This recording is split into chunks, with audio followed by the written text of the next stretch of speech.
मैं नितिन शर्मा, आपके अपने channel selection with Nitin sir में एक बार फिर से आपका स्वागत करता हूं। दोस्तों, केवीएस के एग्जाम की डेट आपकी अनाउंस हो चुकी है।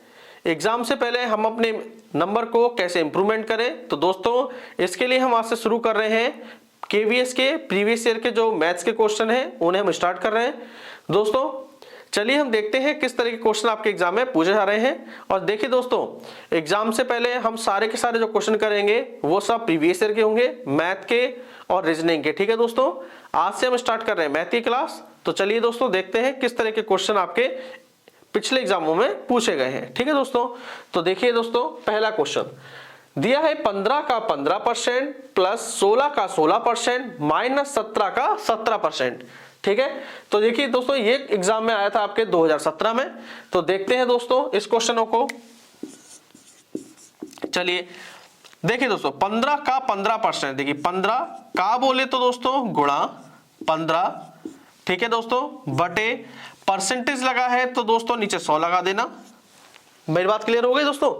15 का बोला है तो गुणा 15, परसेंटेज लगा है तो नीचे 100 लगा दो। ठीक है, चलिए प्लस 16 गुणा 16 बटे 100 माइनस 17 का मतलब गुणा 17 बटे 100।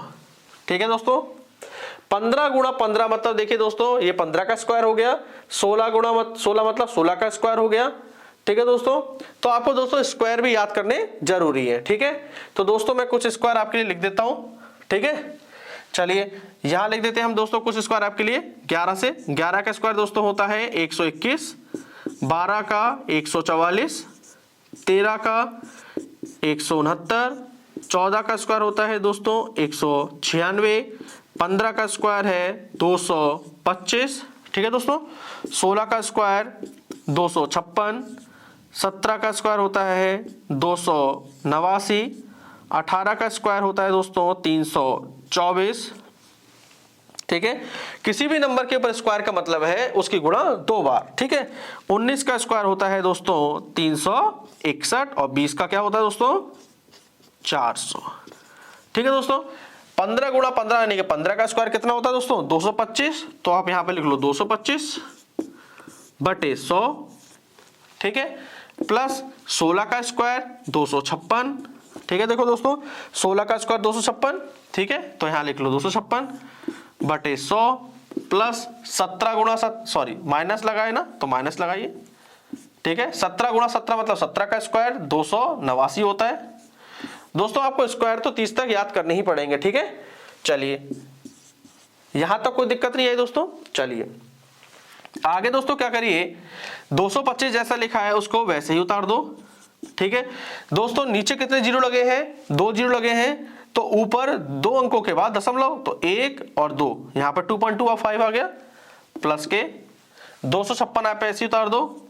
ठीक है, फिर देखिए नीचे कितने जीरो हैं 2 जीरो, तो ऊपर 2 अंकों के बाद दशमलव, 1 और 2 यहां पर दशमलव लगाओ, माइनस 289, फिर 2 अंकों के बाद दशमलव लगाइए 2.89। ठीक है दोस्तों, यहां तक समझ गए। अब देखिए दोस्तों, प्लस को करने जब भी डेसिमल में हो तो इन्हें प्लस करने का तरीका क्या होता है। ठीक है, तो डेसिमल के नीचे डेसिमल रखिए। तो देखिए दोस्तों कैसे करेंगे, 2.25, ठीक है, फिर 2.56 को रखिए, इन्हें ऐड करो पहले, 6 5 11 हासिल 1, 5 2 7 और 1 8, 2 और 2 4, 4.81। ठीक है दोस्तों, अब 4.81 में से 2.89 घटाना है, तो 4.81 लिख दिया मैंने। ठीक है, माइनस क्या करना है 2.89, तो 2.89 माइनस कर दो। ठीक है दोस्तों, 11 में से 9 गया तो 2 बचा, 17 में से 8 गया तो 9 बचा, इसे दे दिया था हमने, तो यहाँ पे 3 बच गया दोस्तों, 3 में से 2 गया तो 1, 1.992 आपका आंसर आ गया। ठीक है दोस्तों, 1.92। तो ये ऑप्शन नंबर ए आपका बिल्कुल सही है। ठीक है दोस्तों, केवल आपको स्क्वायर पे फोकस करना है। ठीक है, चलिए दोस्तों देखते हैं क्वेश्चन नंबर 2 क्या कह रहा है। क्वेश्चन 2 लिखा है कि 3 9 15 डॉट डॉट डॉट की श्रृंखला में 21वां पद कौन सा होगा। तो दोस्तों इस क्वेश्चन को करने के लिए आपको एक बात याद रखनी है, एक फॉर्मूला tnवां पद बराबर a प्लस ब्रैकेट में n-1 मल्टीप्लाई d। ठीक है दोस्तों, ये फॉर्मूला आपको याद रखना है। कोई भी 21वां पद निकालना हो या कोई भी आखिरी पद निकालना हो, ठीक है दोस्तों, तो a प्लस ब्रैकेट में n-1 इंटू डी। ठीक है दोस्तों, यहां समझते हैं a क्या है। a है दोस्तों पहली संख्या, ठीक है दोस्तों। n क्या है, n है दोस्तों अंतिम संख्या, ठीक है। d दोस्तों है डिफरेंस यानी कि अंतर,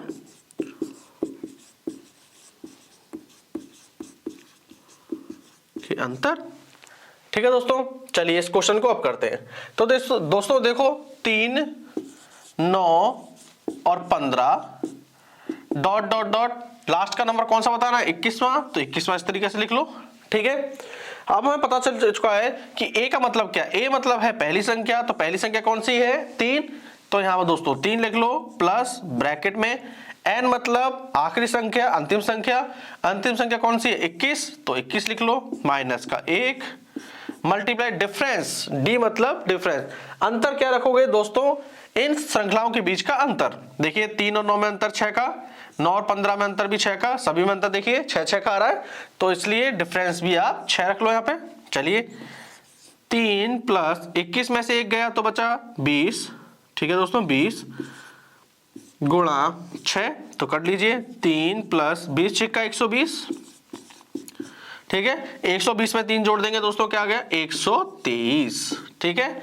तो 21वां पद क्या हुआ हमारा 123, तो ऑप्शन नंबर हमारा सी यहां पर सही होगा, ठीक है दोस्तों। देखिए दोस्तों क्वेश्चन नंबर 3 क्या कह रहा है कि 10 बालकों की औसत आयु 13 वर्ष है, समूह में एक नए बालक के शामिल हो जाने पर औसत आयु 1 वर्ष बढ़ जाती है, नए बालक की आयु हमें बतानी है, ठीक है दोस्तों। चलिए करते हैं दोस्तों। आपको एक बात याद रखनी है, जब भी औसत वाले प्रश्न हो, ठीक है, तो आपको योग निकालने पर ध्यान देना है, ठीक है। तो देखिए 10 बालकों की औसत आयु कितनी है 13 वर्ष, तो योग निकाल दो, तो 10 बालकों की आयु का योग, ठीक है, क्या हो जाएगा 10 गुणे 13 यानी कि 130 वर्ष हो गया दोस्तों, कोई दिक्कत नहीं। 10 बालकों की आयु का योग कितना हो गया 130 वर्ष। आगे पढ़ते हैं, एक नए बालक के शामिल हो जाने पर, दोस्तों पहले बालक थे 10, अब एक बच्चा शामिल हो गया, एक बालक, तो 2 बालक हो गए 11, ठीक है। तो 11 बालकों की, ठीक है, 11 बालकों की आयु का योग निकाल दो, 11 बालकों की आयु का योग निकालेंगे दोस्तों, बराबर। आगे दोस्तों देखो क्या कह रहा है, औसत आयु में 1 वर्ष वृद्धि हो जाती है या औसत आयु 1 वर्ष बढ़ जाता है। दोस्तों पहले औसत आयु आपकी देखिए कितनी थी 13 वर्ष थी, अब औसत आयु 1 वर्ष बढ़ गई तो कितनी हो गई 14, ठीक है। चलिए तो देखिए 11 बालक हो गए अब, और औसत आयु 13 से बढ़कर 1 बढ़कर कितनी हो गई 14, तो इनकी गुणा कर दो, 14 का नाम 14 हासिल 1, 14 का 14 1 15, 154 वर्ष, ठीक है। अब कह रहा है नए बालक की हमें आयु बतानी है, तो निकाल लोगे दोस्तों, नए बालक की आयु, बड़े में से छोटा घटा दो, 154 वर्ष में से 130 को घटा दो, 4 से 0 गया 4, 5 में 3 गया 2, आंसर आया 24 वर्ष, ठीक है दोस्तों, समझ में आ गया। देखिए दोस्तों क्वेश्चन नंबर 4 क्या कह रहा है कि 0 से लेकर 99 तक की सभी संख्या में 3 अंक कितनी बार आएगा। दोस्तों ये भी आपके प्रीवियस ईयर का क्वेश्चन है। देखिए दोस्तों क्वेश्चन करते हैं, क्या कह रहा है 0 से लेकर 99 तक की सभी, तो देखिए स्टार्ट करते हैं दोस्तों। 0 के बाद देखिए पहला आता है अंक 3, 3 के बाद दोस्तों 13, 23, ठीक है दोस्तों, 23 के बाद 30, फिर 31 वाले 31, 32, 33, 34, 35, 36, 37, 38, इसके बाद दोस्तों 39 आएगा, 39 के बाद दोस्तों क्या आएगा 43 आएगा, फिर 53 आएगा, फिर 63 आएगा, ठीक है दोस्तों, 63 आएगा, फिर 73 आएगा, फिर 83 आएगा, ठीक है दोस्तों, भाई 1 से 10 में 1 से 10 तक की बात करें तो केवल एक ही बार 3 आता है, ठीक है, 83 हो गया। और 83 के बाद देखें दोस्तों 93 आएगा, ठीक है। हमें देखना है 0 से 99 तक, तो 0 से लेकर 99 तक के अंदर, ठीक है। चलिए तो अब काउंट कर लेते हैं कितने हो गए, 1 2 3 4 5 6। यहां दोस्तों 2 बार है तो उन्हें 2 काउंट करेंगे, 7 8 9 10 11 12 13 14 15 16 17 18 19 20, ठीक है। तो 3 कितनी बार आएगा, 20 बार आएगा। आपका आंसर क्या होगा, 20 बार, ठीक है दोस्तों। इस तरीके से आप लिखोगे, 1 नंबर आपका पक्का हो जाएगा, ठीक है दोस्तों। क्वेश्चन नंबर 5 क्या कह रहा है कि यदि 291 से लेकर 300 तक की सभी संख्याएं लिखी जाएं तो इनमें सम अंक कितनी बार आएगा। यह भी पिछले वर्ष का क्वेश्चन है दोस्तों, ठीक है दोस्तों। ट्राई करते हैं इसको भी। तो ये कह रहा है कि 291 से लेकर आपको कहां तक लिखनी है, 300 तक। तो लिख लीजिए 291 292 293 94 295 296, ठीक है दोस्तों, 297, आगे लिखते हैं 298 299 और 300, ठीक है दोस्तों। हमें क्या बतानी है, सम संख्या है। काउंट कर लेते हैं दोस्तों कितनी सम संख्या है।